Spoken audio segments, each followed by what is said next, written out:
ఓం సాయిరామ్. సమర్థ సద్గురు సాయినాథ్ మహారాజ్కి జై. సాయి భక్తులందరికీ నమస్కారం అండి. మన బాబా గారి దయ వల్ల మనందరం బాగుండాలి, సంతోషంగా ఉండాలి అని చెప్పి మనస్ఫూర్తిగా కోరుకుంటూ ఈరోజుటి వీడియో స్టార్ట్ చేస్తున్నాను ఫ్రెండ్స్. తల్లి, ఇది పూర్తిగా విను. నీ దీర్ఘకాలిక కోరిక ఈ రోజుతో ఫలిస్తుంది. ఈ అద్భుతమైన మాట వినమ్మా అని చెప్పి బాబా గారు మన కోసం ఒక మంచి సందేశాన్ని అయితే తీసుకొచ్చేసారండి. ఆ సందేశం ఏంటి, ఆ సందేశం రూపంలో బాబా గారు మనకి ఏం చెప్పబోతున్నారు అనేది ఆయన మాటల్లోనే విందామా. బాబా గారి సందేశం ఏంటంటే, తల్లి, నీ దీర్ఘకాలిక కోరిక నేను విన్నానమ్మా. నీకు సమాధానం ఇవ్వటానికే నీ వాకిట నేను సంతోషంగా వచ్చి నిలబడ్డాను. ఇక ఎక్కువ రోజులు ఎక్కువసేపు నిన్ను ఎదురు చూడనివ్వకుండా నేను నీ కోరికను తీరుస్తాను విను తల్లి. ఇక నా భక్తుల ఇంట నేను కాలు మోపాను అంటే నా భక్తులు ఎప్పటికీ కూడా సిరి సంపదలకి, సంతోషానికి లోటనేదే లేకుండా తులతూగుతారు. ఇక లేదు అనే మాటే ఉండదు. నీ ఇంటికి రావటానికే నీ ఇంటి ముందు నేను నిల్చున్నాను బిడ్డ. అతి త్వరలో నేను నిన్ను ఎత్తు ప్రదేశానికి తీసుకుని వెళ్తాను. అంటే నీ ఇల్లు నువ్వు గొప్పగా కట్టుకునేలా నేను నీకు అనుగ్రహాన్ని ప్రసాదిస్తాను. నిన్ను మంచి స్థాయిలో నిలబెడతాను తల్లి. నీకు కష్టం, బాధ అనే చిన్న చిన్న సమస్యలు ఇచ్చి నిన్ను పరీక్షిస్తూ ఉంటానమ్మా. నిన్ను అలా పరీక్షిస్తూ ఉంటాను తప్పితే నిన్ను ఇబ్బంది పెట్టాలని కాదు. నిన్ను ఆఖరి వరకు కూడా నేను జాగ్రత్తగా కాపాడుకుంటానమ్మా. సంతోషంగా ఉండు, ఆనందంగా ఎదురుచూడు, నీకంతా మంచే చేస్తాను. కష్టాలన్నీ నీవే పెడతావు కదా, దానికి పరిష్కారం కూడా నువ్వే చూపిస్తావు అనే కదా తల్లి నువ్వు అడుగుతున్నావు. ఆరుదల అనేది నీ గాయానికి తాత్కాలిక మందు, కానీ పరిష్కారం అనేది నీ గాయానికి, నీ సమస్యకు పూర్తి పరిష్కారం అమ్మా. జ్ఞానం అనేది నీ సమస్యకు నిరంతర మందు. అందుకే నీకు జ్ఞానాన్ని మాత్రమే ఇవ్వాలనుకుంటున్నాను బిడ్డ. బోధనల వలనే జ్ఞానం అనేది అనుభవానికి వస్తుంది. ఆ జ్ఞానం వచ్చినందువలనే సంతోషం కూడా నిరంతరంగా ఉంటుంది. అందుకే తల్లి, నువ్వు నీ కుటుంబంతో సంతోషంగా ఉండాలనేదే నీ బాబా ఆశ. అందుకోసమా బాబా నాకు ఇన్ని కష్టాలు పెడుతున్నావు అని నువ్వు అడగవచ్చు బిడ్డ. అలా తట్టుకోగలను, నువ్వు నన్ను ఎలా చూస్తూ ఉన్నావు బాబా అని నువ్వు నన్ను ప్రశ్నించవచ్చు. తల్లి, కాలానికి మాట్లాడే శక్తి లేదు, కానీ కాలం అన్నింటికీ సమాధానం ఇస్తుంది. నీకు ఏర్పడ్డ కష్టాలకు, నీకు ఏర్పడ్డ బాధలకు, నీకు ఏర్పడ్డ శోధనలకు అన్నింటికీ కాలం సమాధానం ఇస్తుంది.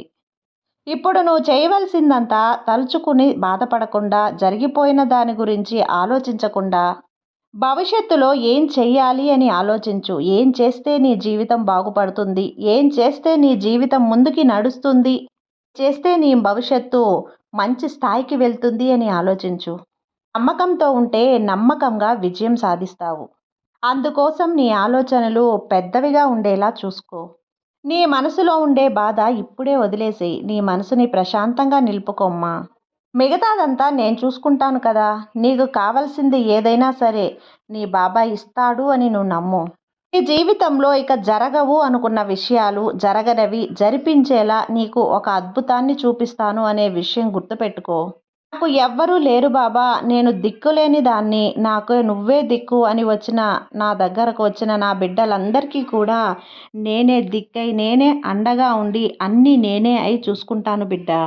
నువ్వు నా ప్రియమైన బిడ్డవి, నువ్వు నా ప్రియమైన భక్తురాలివి, నా బిడ్డవే కదమ్మా నువ్వు. ఒక్కసారి బాబా అని నన్ను పిలిచావు అంటే నా హక్కున చేర్చుకుంటాను. బాబా అని పిలుపు విలగానే నేను పరిగెత్తుకుంటూ వస్తాను.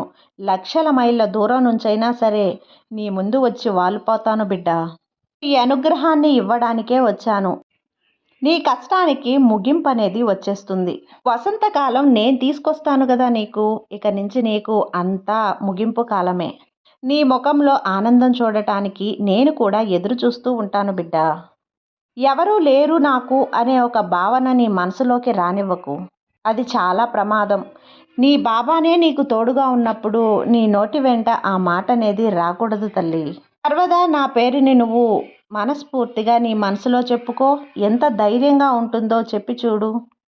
నా సాయి నాతో ఉన్నాడు అనే మాట నీకు ధైర్యాన్ని ఇస్తుంది. ఎప్పుడూ నేను నీ దగ్గరలోనే ఉన్నానమ్మా. ఎక్కడున్నా సరే నన్ను నువ్వు తలుచుకుంటూ ఉండు. ఎప్పుడూ నన్ను తలుచుకుంటూ ఉండు. ఎప్పుడూ కూడా నీ గురువుగా, నీ తండ్రిగా, దానికి మించి నీకు అనుగ్రహాన్ని ప్రసాదిస్తాను. నీకు ఎలాంటి పరిహారాలు మంత్రాలు వద్దు. గురువునే నువ్వు దైవంగా నమ్మావు కదా.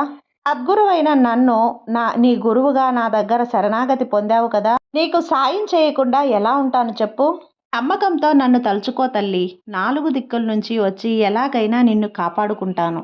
మంచి విషయం జరగబోతుంది అని చెప్పడానికే ఈరోజు నీ ఇంటి వాకిట్లో అడుగుపెట్టాను. ఇక నుంచి ఒక్కొక్క క్షణం నీకు అద్భుతంగా ఉండబోతుంది. ఇది నమ్ము బిడ్డ. ఈ సాయి వాక్కులు సత్యవాక్కులు తల్లి. తప్పకుండా నువ్వు నమ్మే తీరాలి. ఈ నమ్మకాన్ని నేను నిజం చేసి పెట్టాను కదా. కాబట్టి నమ్మకంతో ఉండు. అంతా మంచే జరుగుతుంది. నీ బాబా ఉండగా నీకు భయం ఎందుకు చెప్పు. సర్వే జన సుఖినో భవంతు. జై సాయిరాం.